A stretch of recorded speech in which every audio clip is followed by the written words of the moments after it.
नमस्कार प्यारे बच्चों, जैसे कि आप देख सकते हैं आज हमारी कार्यपत्रिका संख्या 13A ये दो हिस्सों में बटी हुई है। पहली 13A है, इसके बाद 13B होगी। उसके बारे में बाद में बात करते हैं। पहले 13A को देख लेते हैं। आज तारीख है 19 अप्रैल 2021। हिंदी की कार्यपत्रिका है कक्षा 5 के लिए। यहाँ पर अपना सेक्शन लिखेंगे A या B या CD, जो भी आपका सेक्शन बनता है। रिमझिम पाठ्यपुस्तक का नाम है और पाठ का नाम है राग की रस्सी। तो बच्चों, अगर आपने ध्यान दिया हो तो आज हमारी जो कार्यपत्रिका है वो आपकी पाठ्यपुस्तक से आई है, पाठ राग की रस्सी के लिए। तो उम्मीद है कि आप ये कार्यपत्रिका करने से पहले राग की रस्सी पाठ को पढ़ लेंगे, ताकि ये कार्यपत्रिका करते समय आपको कोई दिक्कत ना आए। तो नमस्कार बच्चों, आइए आज हम अपनी किताब के पहले पाठ राग की रस्सी को बोलकर पढ़ते हैं और जानने की कोशिश करते हैं कि क्या राग की रस्सी सच में होती है। बच्चों, रस्सी एक संज्ञा शब्द है। आज हम पाठ में संज्ञा शब्दों के बारे में कुछ बातें करेंगे। हम पढ़ चुके हैं कि किसी व्यक्ति, वस्तु, स्थान या भाव के नाम को संज्ञा कहते हैं। इसके बारे में पहली वर्कशीट आ चुकी है, जो आपने हल भी की थी। तो इसके आगे चलते हैं। चलिए अब हम संज्ञा के भेदों के बारे में पढ़ते हैं। तो संज्ञा के जो भेद होते हैं 1, 2, 3। व्यक्तिवाचक संज्ञा, जातिवाचक संज्ञा, भाववाचक संज्ञा। व्यक्तिवाचक संज्ञा क्या होता है? किसी व्यक्ति, वस्तु,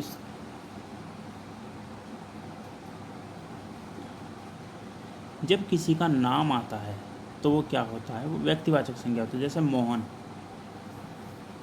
शेर, केला, दिल्ली, बाजरा। यानी व्यक्ति, वस्तु, स्थान के नाम को क्या बोलते हैं? व्यक्तिवाचक संज्ञा। जातिवाचक में जो किसी के समूह या जाति को प्रदर्शित करता है वो जातिवाचक संज्ञा कहलाता है। जैसे जानवर, यानी जानवर बहुत सारे होते हैं। फल, समूह, शहर, अनाज आदि। अब देखिए, अगर यहाँ पर अनाज का नाम आ जाता कि गेहूँ, चावल, जौ, बाजरा, जो भी है, वो हो जाता हमारा व्यक्तिवाचक संज्ञा। लेकिन अनाज आया है तो ये जातिवाचक संज्ञा, यानी बहुत सारों को दर्शाता है। उसी तरह से शहर, अगर शहर का नाम जैसे दिल्ली, मुंबई, कलकत्ता आ जाता तो वो हमारा हो जाता है व्यक्तिवाचक संज्ञा। लेकिन यहाँ पर आया सिर्फ शहर, तो ये जातिवाचक संज्ञा है। उसी तरह से फल, अगर यहाँ पर फल का नाम होता तो व्यक्तिवाचक संज्ञा, और फल है तो जातिवाचक संज्ञा। ठीक है बच्चों। उसके बाद आता है भाववाचक संज्ञा। जब किसी चीज़ का भाव पता चलता है जिस शब्द से, वो हमारा भाववाचक संज्ञा। जैसे मोटापा, अच्छाई, बचपन, चालाकी। ये हम छू सकते हैं, इन्हें सिर्फ महसूस कर सकते हैं देखकर। वो होते हैं हमारे भाववाचक संज्ञा। अब आता है प्रश्न 1। निम्नलिखित जातिवाचक संज्ञा शब्दों के 3 व्यक्तिवाचक शब्द लिखिए। यानी जातिवाचक संज्ञा हो गए हमारे फूल, और फूल के जो व्यक्तिवाचक संज्ञा, जो तो आपको 3 फूलों के नाम लिखने हैं, मतलब गुलाब, कमल, सूरजमुखी। उसी तरह से अब आ जाता है आगे फल। फल एक जातिवाचक संज्ञा है, लेकिन जातिवाचक संज्ञा के अंदर व्यक्तिवाचक संज्ञा जो आती है वो होते हैं फलों के नाम। फलों के नाम क्या होंगे? सेब, केला। जगह थोड़ी कम पड़ गई, तीसरा बच्चों अपने आप लिख लेना किसी एक फल का नाम। ठीक है। फिर आता है पक्षियों के नाम। पक्षी हो गया जातिवाचक संज्ञा, और जो पक्षियों के नाम होंगे वो होंगे व्यक्तिवाचक संज्ञा। जैसे पक्षियों में क्या आ जाएगा? चिड़िया, तोता। ये हमारे हो गए पक्षियों के नाम। तीसरा आप लिख लेंगे, मैं बोल देता हूँ। तीसरा लिख सकते हैं हम कौवा, कबूतर, कोयल, कुछ भी लिख सकते हैं। फिर आता है ऐतिहासिक इमारतें। ये हमारी क्या होती है? जातिवाचक संज्ञा। और ऐतिहासिक इमारतों के नाम लिखेंगे तो हमारा हो जाएगा व्यक्तिवाचक संज्ञा। जैसे लाल किला,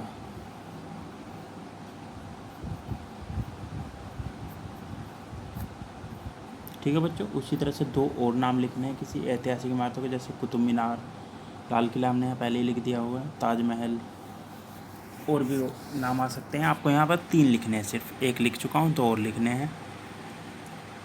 और ज़रूरी नहीं है कि आपको लाल किला मैंने लिख दिया तो आपको भी लाल किला ज़रूरी ही लिखना है। आपको हो सकता है किससे कुछ और लिखना चाहे तो आप वो भी लिख सकते हैं, लेकिन कोई 3 लिखने हैं कम से कम। अब आता है प्रश्न 2 की तरफ। नीचे दी गई पंक्तियों को ध्यान से पढ़िए और उनमें आए संज्ञा, व्यक्तिवाचक, जातिवाचक और भाववाचक शब्दों को छांटकर अपनी कॉपी में लिखिए। कुछ मैं आपके लिए छांट दूंगा, बाकी आपको ढूंढने हैं। तो पहले पढ़ लेते हैं। लोनपोगार तिब्बत के राजा सोनगवसेन गाम्पो के मंत्री थे। एक दिन लोनपोगार ने अपने बेटे को 100 भेड़ें देकर शहर भेजा। शहर में उसे एक लड़की मिली जिसने लोनपोगार के बेटे की मदद की। लोनपोगार उस लड़की की समझदारी को परखना चाहते थे, इसलिए उन्होंने उसे राख की रस्सी बनाने को कहा। लड़की ने अपनी समझदारी से राख की रस्सी बना दी। लड़की की समझदारी के आगे उसकी चालाकी धरी रह गई। तो कुछ शब्द इसमें आए हैं जो किसी न किसी के नाम हैं या किसी के जातीय भाव को दर्शाते हैं। कुछ मैं आपके लिए अंडरलाइन कर देता हूँ, जैसे लोनपोगार। लोनपोगार राजा का नाम है, तो वो व्यक्तिवाचक संज्ञा आ गई। तिब्बत जगह का नाम है, व्यक्तिवाचक संज्ञा आ गया। राजा जातिवाचक संज्ञा हो गया। सोनगवसेन गाम्पो यानी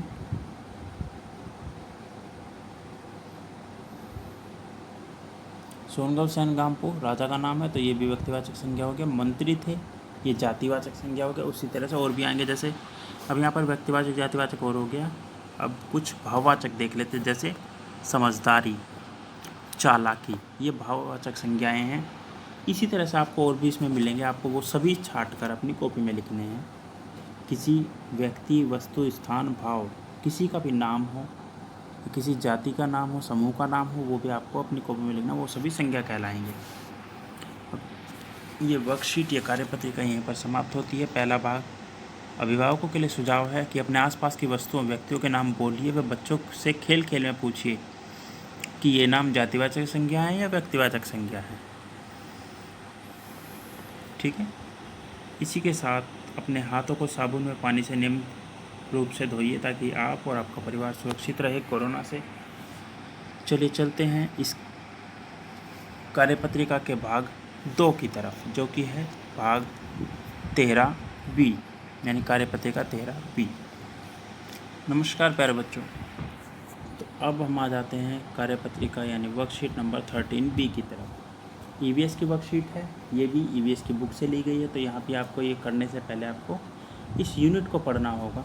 यूनिट का नाम भी बता देता हूँ, पहले डेट देख लेते हैं, 19 अप्रैल 2021। टेक्स्ट बुक है लुकिंग अराउंड, जो आपको हिंदी और इंग्लिश दोनों में मिल जाएगी आपके मीडियम के अनुसार। यूनिट है फ्रॉम टेस्टिंग टू डाइजेस्टिंग, यानी टेस्ट करने से डाइजेस्ट होने तक की जो प्रक्रिया है वो इस यूनिट में दिखाई जाएगी। यहाँ पर स्टूडेंट अपना नाम लिखेंगे, यहाँ पर टीचर्स नेम। नमस्ते प्यारे बच्चों, अपने मनपसंद खाने का नाम सुनते ही आप हमारे मुंह में पानी आ जाता है और हम मनपसंद खाने को गप से अपने मुंह में डाल लेते हैं। क्या आपने कभी सोचा है कि मुंह में खाना डालने के बाद खाना कहाँ जाता है? आइए नीचे दी गई कविता के माध्यम से हम लोग अपने शरीर के पाचन तंत्र के बारे में जानते हैं। तो एक कविता पढ़ने का समय है। चलिए शुरू करते हैं कविता, मेरे साथ साथ बोलेंगे सभी बच्चे। स्वादिष्ट भोजन मुंह में डालो, दांतों से फिर चबा के खा लो। खाते खाते आई लार, खाना चला ग्रास नली के पार। खाना धीरे धीरे नीचे आए, पेट में जाकर पेट भर जाए। छोटी आंत खाना पचाए, पचा के खाना आगे जाए। बड़ी आंत से होते होते मल द्वार अपचित भोजन बाहर भगाए। यानी इसमें होता क्या क्या है? सबसे पहले स्वादिष्ट भोजन मुंह में डालिए, तो ये हो गया हमारा मुंह पहला। फिर दांतों से चबा चबा कर खाना, ये भी इसी में हो गया। इसके बाद खाते खाते आई लार, खाना चला ग्रास नली के द्वार, तो ये हो गई हमारी ग्रास नली। इसके बाद तीसरे नंबर पर आता है खाना धीरे धीरे नीचे आए, पेट में जाकर पेट भर जाए, तो ये हो गया हमारा पेट। इसके बाद आता है हमारा छोटी आंत खाना पचाए, तो ये हो गई हमारी छोटी आंत। और बड़ी आंत से होते हुए ये हो गया हमारा छोटी आंत, ये होते हुए चौथा नंबर पे, ये छठा गलती से आ गया। उसके बाद 6 नंबर पर जो है ये है हमारी बड़ी आंत और ये है हमारा मलद्वार से होते हुए खाना, यानी यहाँ पर मलद्वार आएगा। ये जैसे जैसे आपको सीरियल बताया गया, यहाँ पर पहले नंबर पे, दूसरे नंबर पे, तीसरे नंबर पे, चौथे नंबर पे, यहाँ 5 आएगा, सिर्फ यहाँ 6 आएगा, ये ध्यान रखना है। बाकी इस कविता के माध्यम से होगा जो भी होगा। आपने ऊपर दी गई कविता से सीखा कि पाचन क्रिया में बहुत से अंग सहायता करते हैं। प्रत्येक अंग का मिलान उसके द्वारा किया जाने वाले कार्य से कीजिए। इसके लिए भी आप कविता का यूज कर सकते हैं। चलिए शुरू करते हैं। मुंह, मुंह से क्या होता है? यहाँ भोजन अवशोषित होता नहीं, इसके द्वारा अपचित भोजन शरीर के बाहर निकल जाता है, बिल्कुल नहीं। इसके द्वारा भोजन पेट में भर जाता है, नहीं। इसमें भोजन के टुकड़े छोटे छोटे टुकड़ों में तोड़ दिया जाता है। पाचन रसों की सहायता से भोजन का पाचन होता नहीं। इसके द्वारा अपचित भोजन से पानी अलग किया जाता है, ये भी नहीं। तो पहला है हमारा, इसमें यानी मुंह में क्या करते हैं, हम भोजन के छोटे छोटे टुकड़ों में बांट देते हैं, तो ये पहला आएगा इसमें, द में। फिर इसके बाद आता है ग्रास नली। ग्रास नली से क्या होता है, पानी जो भोजन है पेट में जाता है, तो पेट में कहाँ से जाता है, ग्रास नली के द्वारा, ये रहा 2 नंबर। फिर पेट में क्या होता है,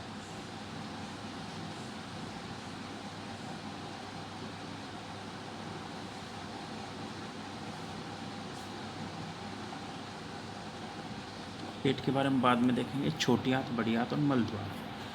मलद्वार में क्या होता है, इसके द्वारा अपचित भोजन शरीर के बाहर निकलता है, तो ये क्या है, मलद्वार, 6 नंबर। बड़ी आंत, छोटी आंत खाना पचाती है और बड़ी आंत छोटी आंत खाना पचाती है।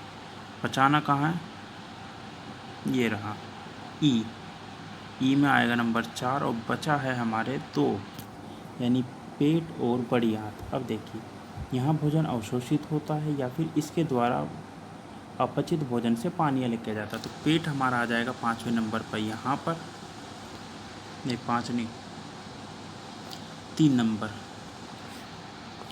इसे मिटा देते हैं, यहाँ 3 नंबर आएगा और यहाँ पर आएगा हमारा 5 नंबर। ठीक है बच्चों, इस तरह से इसको पूरा करना है।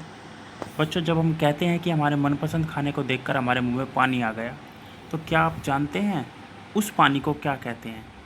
उस पानी को कहते हैं लार।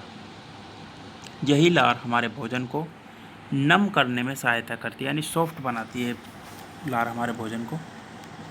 अभिभावकों के लिए सुझाव है कि बच्चों को बताइए कि बेहतर पाचन के निगलने से पहले हम भोजन को अच्छी तरह से चबाना चाहिए।